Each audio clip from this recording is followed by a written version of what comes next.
Does it look like a digit table? Let's take a look at these guys. Let's see. I was just asking if it looks like a digit. I linked your paper, so how do I know? Oh, but does it look like it? No. Alright, this first one, you don't necessarily have to set it up in a table if you don't want to, but it's just it's a nice way to organize things. So what I look for is the 3 red, 8 white, 1 blue, that's all going to contribute to the probabilities. So the very first thing I look for is just what are the situations and what's associated. So like what could happen? So one thing that could happen is he does something, he pays $2, so he has to pay $2, right? $2. Something else he does, he gets $1. All right, good. Something else he does, he has to pay $6. All right, so that, I mean, the first thing you do is you just collect what are all the possible outcomes. You can even put next to it, you could put, that was for a red marble, right? This is for a white marble, and this is for a blue marble. But you always want to put the numbers there. That's when we can actually do the math. I don't know how to average red, white, and blue. So that's the x's. Now the probabilities of each. What's the probability to get a red marble? Yeah, there's 3 red marbles out of 12. White marble? 8 white marble. And then the one last one is a blue marble. So it's not, the two things are never going to commingle. There's going to be outcomes, and then there's going to be probabilities of those outcomes. The actual outcomes don't necessarily do anything with the probabilities. They're separate. Now you bring them together. Now you multiply them together. So I get negative 0.5, 0.66666, and negative 0.5. Cool. And then when you add those together, Negative 0.34. it would actually be 3, 3, but that's right. 3, 3, 3, 3, 3, 3, 3. Thank you. She's off by a cent. I think it's all right. I don't know. That could skew some data over time. Total. So what does that mean? Should Billy Bob play this game? Billy Bob should not play the game. Why not? Because he's going to lose money. Because on average, he's going to expect to lose money, right? If he plays the game 3 times, he can lose on average $1. Yeah. I was just wondering, why is it negative 0.33 instead of negative 0.34 because of the 0.666? Or... Well, yeah, because if you actually did this, it'll be coming out to be 3, 3, 3, 3, 3. And if you round it to 2 places... I got 3, so negative 3.4. But then, did you put 0.66 or did you put 0.66666? Oh, because this would round to 0.67. Okay. Not a big deal. If you really, really, really want to be precise, it's negative 1/3. There you go. Negative 1/2, minus 1/2, plus 2/3. 0.333, you guys know that's 1/3, right? So 0.666 must be 2/3. There you go. I like it. But since we're human, we want to put it like this, so we say that's about 33 cents a game. That makes more sense. 33 1/3 cents a game. I like it. So what about earthquake 1? This one's already set up for you. You just got to multiply across. So you get 0 there. 230 there. What do you get there? 2,500. 500. 8,000. 1, 2, 1, 2, yes. And then 1, 2, 1, 2, 10,000? No. Yeah. All right. Just multiply across. And then you add down. Do it again. 16,230.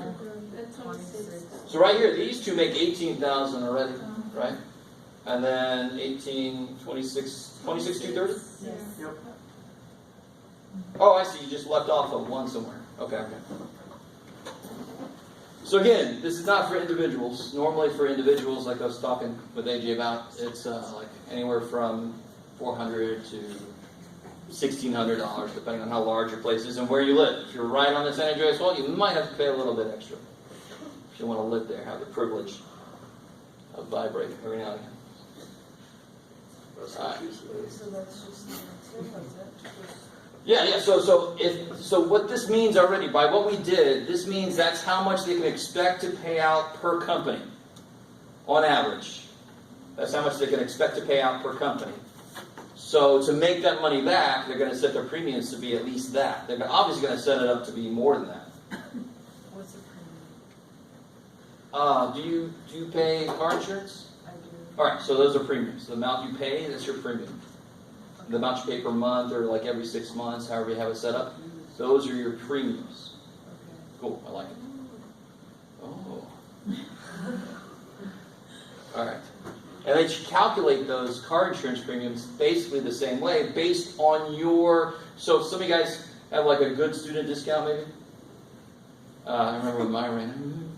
And you have, and you say, do you drive mostly for business or pleasure? They're trying to put you in a certain group. Every group has their own table set up. So when you change from 24 years old to 25 years old, you now are in a different table with different numbers, different probabilities, and that's why you pay less. So every time something changes about you, you move closer to work, you get a different kind of car, you get some kind of new safety feature in your car, you're put in a different group and they recalculate your premium. They want to try to make sure that they cover all the money they expect to pay out. They overcover it so they make profit. Is it the same way with health insurance? Health insurance, not really.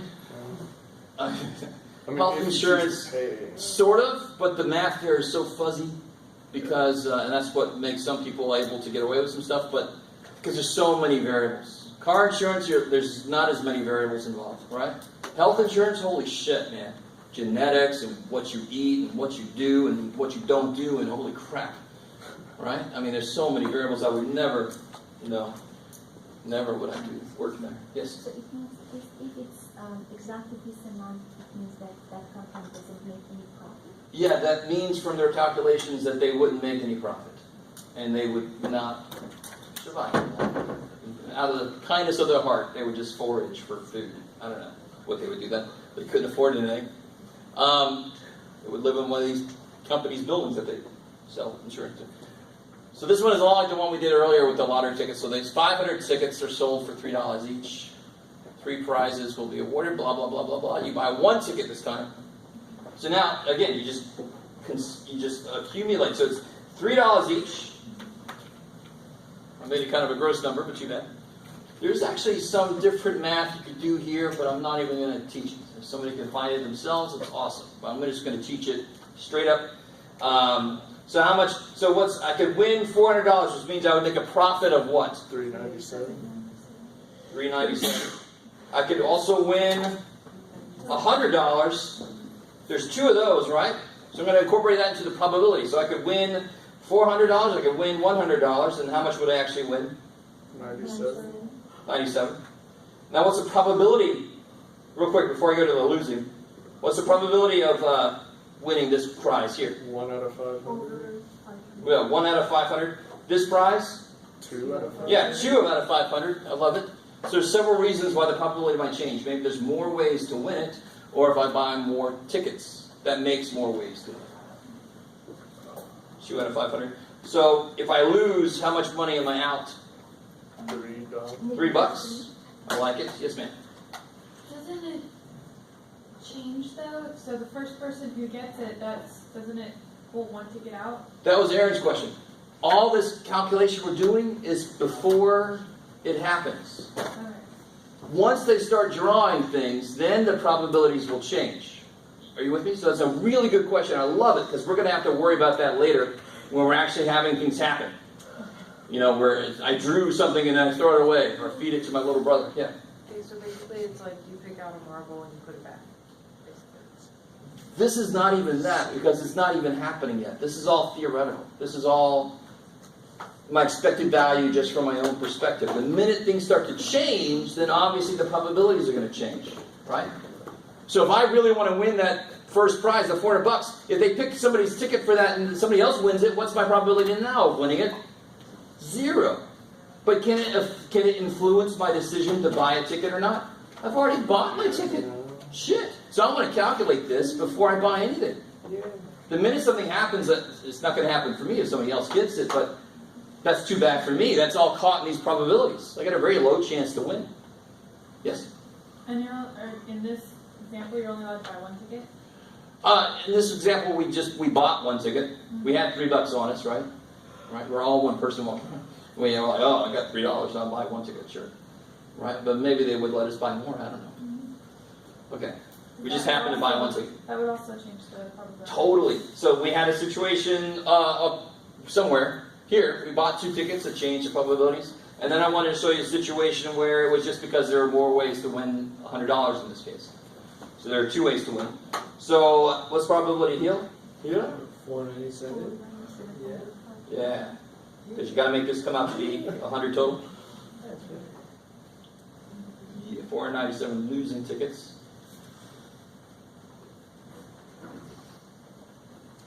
That's why if somebody in a casino wins $2 million, the casino doesn't care. Because they had 4 million people lose $1 earlier. So they're still in the red. They're in the black. They're fine. They're making money. There was a movie once where people would ship their money to the casino so they could save money on an airline. They say, here, this is the money I think I'm going to lose. I'm just going to stay home. Screw it. Johnny Dangerous. So what do you do now? You multiply. Multiply cross. I just keep it as a fraction, but you don't have to. So what's this? 194. And this will be, I don't know, negative 1494. Is that right? Yeah. No, 91. 91? Oh yeah, there we go. So if you add all that up, what do you end up? I can take a decimal too if you want. Negative 1.8. So that's not too far away from a fair game. 1491. Say again? 1491, yeah. Columbus is not set sail. So what does that mean, that 180? The negative 180, what's that mean? The average you lose Fair price. is $1.80. I like it. So there's several different things going on. Not quite. You got to be careful because we paid $3 already, right? So that means if I played this same kind of lottery over and over, this raffle over and over and over again, I'd expect to lose $1.80 for every ticket I bought. Okay, cool. It also means that they charged me $3. How much did they charge? How much too much did they charge me? $1.80. So how much would they charge me so that my expected value was 0, make it a fair game? $1.20. They charge me $1.80 too much because I'm going to lose that much every time I play. If they charge me $1.80 less, I'm going to lose 0 on average. It's a fair game then. That's never going to happen, but that's the idea of a fair game. Yes, ma'am? So is the expected value $1.80 or $1.20? Expected value is $1.80. The price for a fair game is $1.20. All right, how are we doing? Any questions from there? So if you can write whatever the situation is in this form, you can attack it relatively easily. And I think that's plenty for today. I haven't let you guys out early for a while, so that's good. Let's do it. You guys are like... Don't you let us out early like every day? I can stop.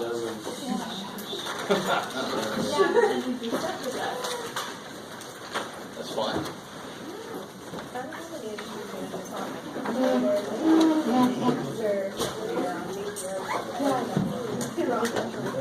So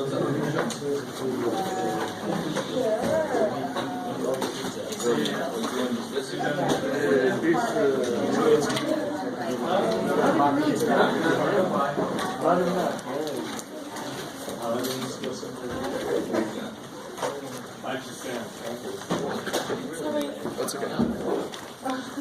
Wow. Look at that. See it? Oh, you can see it? Oh, you did it on purpose. Okay. I couldn't see it. Times what? So what you multiply across and you add. Oh, you add. Yes. Okay. I'm gonna do that while you're here, just in case I go split it up. Oh yeah, under the. Where is it? Yeah, I think that's right. Or is it the other one? Those are the It's stapler. quizzes. The one without grades on it? Yes. Cool. All right. There you go. Okay. And it's Alright. the same with this too. just- Yeah, if you set it up like this, you multiply across, and Okay, even when it's like fractions, it'll still go the same way? totally, yeah. Okay. Because you add down, because these have to add to be ones, so you would add these contributions from each of these to make one total expected value. 3/12 is the expected value, 8/12 is the expected value, so they add to make a full expected value, make a full average. Okay, all right. Cool. I get it. Thank you. Sorry? Please do. Yes, because I really, really want to. Yeah, I want to understand. Because everything was great, and then I'm like, and we even talked about how now things are like kick so much ass, and then I'm like, where's numbers? Where's I these know, numbers? because I was like doing them all over my paper while I was like writing everything, and then I just forgot to put them. So now I got to make sure I understand how If you want, I can like reprint it. 87. So this is base 3, right? It's not a base. I took the base out. So I took the base out. So this one, there wouldn't be a space there actually. So in order to make 87, this would be one full value. So it's 100 minus 13. oh, I see. So it's kind of like positional at the Hmm. same time. See, in this one, would be 5,040. This would be 5,000. That one, that's simple putting in front. This 5,000. amount is Sure. times 1,000, and then this whole little thing, that little zero amount is only used like when the exact amount is like 0, or sometimes you write it in the very last This time. is it's exact 5,000. zero. This is And then this is 6,000. Oh wait a minute, 5,000. Oh, I meant to write 6,000. Okay, wait a minute. I meant to write. well, you can turn it to me next time because what I really want you to do is put some of the work so I can be sure to follow. So you can kind of see. Because I'm curious if, because some people are making a system where there's multiple ways to write numbers, which could be fine. That could happen. But I just want to see.